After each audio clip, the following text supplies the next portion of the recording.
Assalamualaikum warahmatullahi wabarakatuh. Shalom, Om Swastiastu, Nama Budaya, Salam Kebajikan. Horas! Yang saya hormati Direktur Universitas Negeri Medan, yang saya hormati para Dewan Juri, yang saya hormati panitia pelaksana lomba pidato bahasa Indonesia, dan yang saya cintai para hadirin sekalian. Puji serta syukur kita panjatkan kehadirat Tuhan Yang Maha Kuasa atas setiap berkat yang boleh kita terima hingga pada saat ini. Sebelum saya menyampaikan pidato saya, ada pepatah mengatakan, tak kenal maka tak sayang. Perkenalkan, nama saya Rumata Nababan, saya dari Politeknik Pembangunan Pertanian Medan.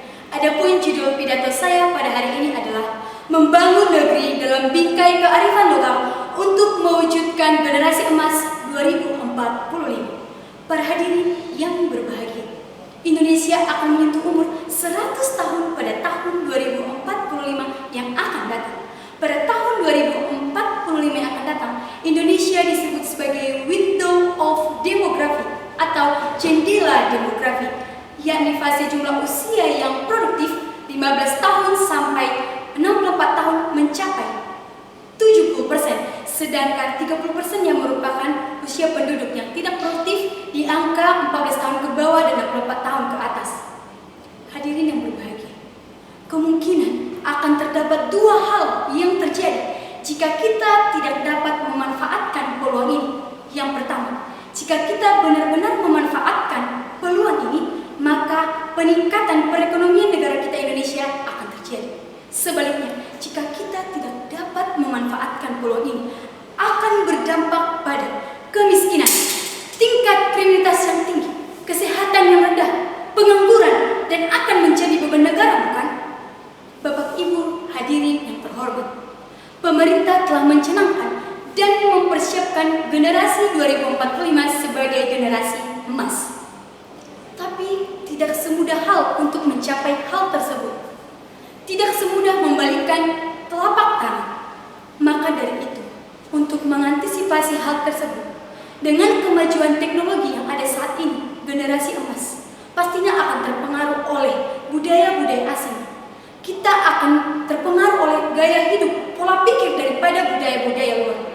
Tentunya dengan adanya pola pikir, dengan adanya pola hidup yang sudah terpengaruh oleh budaya asing, akan berdampak pada aspek-aspek moral dan juga pada pengikisan budaya nasional karena terpengaruh oleh budaya asing.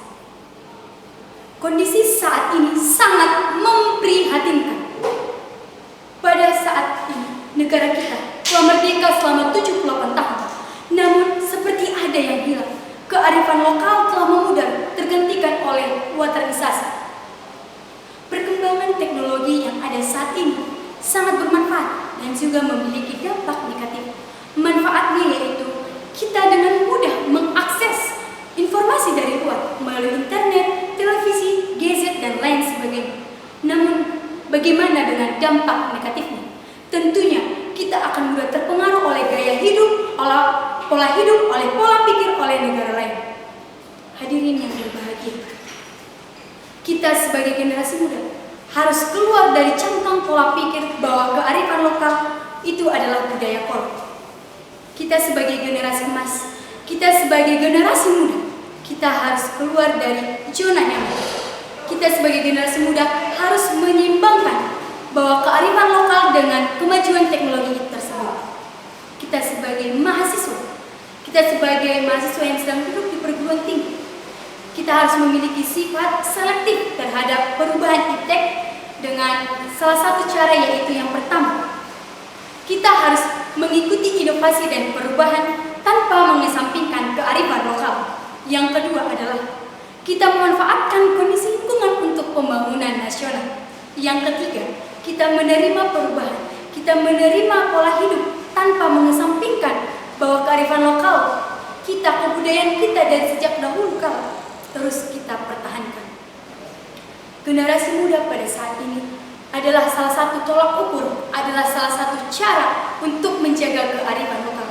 Kita harus perlu menyeimbangkan, kita perlu mensejahterakan kearifan lokal itu dengan cara penanaman dan penilaian pengembangan dari kearifan lokal, dengan cara mencintai produk sendiri.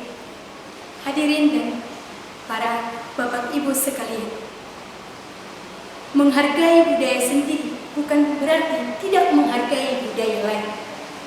Kita sebagai generasi muda, mari memiliki pemikiran, mari menanamkan, mengembangkan dalam diri bahwa kita bisa mengikuti kemajuan teknologi. Kita bisa mengikuti kemajuan zaman tanpa meninggalkan kebudayaan kita. Karena sejatinya, jika kita tidak bisa menghargai, jika tidak kita yang melestarikannya, siapa lagi? Baik Bapak hadirin sekalian, demikianlah pidato saya pada hari ini. Saya mengajak saudara-saudara sekalian tetap mengikuti perubahan, namun tidak meninggalkan kebudayaan Indonesia. Demikianlah pidato saya pada hari ini. Saya mohon maaf setiap tutur kata dan perbuatan saya. Saya akhiri. Wassalamualaikum warahmatullahi wabarakatuh. Shalom. Horas, horas, horas, horas menjua-jua.